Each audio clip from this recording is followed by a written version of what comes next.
بسم اللہ الرحمن الرحیم۔ مومنین کرام، قربانی کرنا سنت موقدہ ہے اور اس کا بہت زیادہ اجر و ثواب ہے۔ انسان کو چاہیے کہ اپنی طاقت کے مطابق قربانی کرے تاکہ اللہ انسان سے راضی و خوشنود ہو جائے۔ تو جب آپ قربانی کریں تو قربانی کے جانور کے گوشت کو 3 حصوں میں تقسیم کریں۔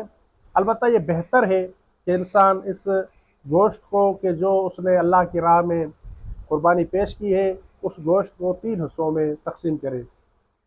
ایک حصہ اپنے لیے اور دوسرا حصہ فقیروں اور مسکینوں کے لیے اور تیسرا حصہ فیملی کے لیے اور دوستوں احباب کے لیے، رشتہ داروں کے لیے۔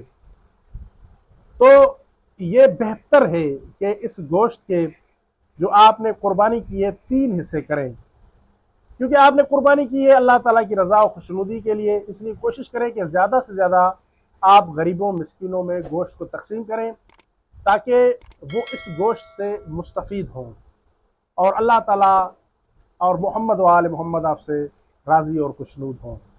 اگر ہماری یہ ویڈیو آپ کے لیے ہیلپ فل رہی ہے تو ہمارے چینل کو سبسکرائب کر لیں اور ویڈیو کو لائک بھی کر دیں تاکہ ہمیں اس جیسی اور ویڈیو بنانے کے لیے موٹیویشن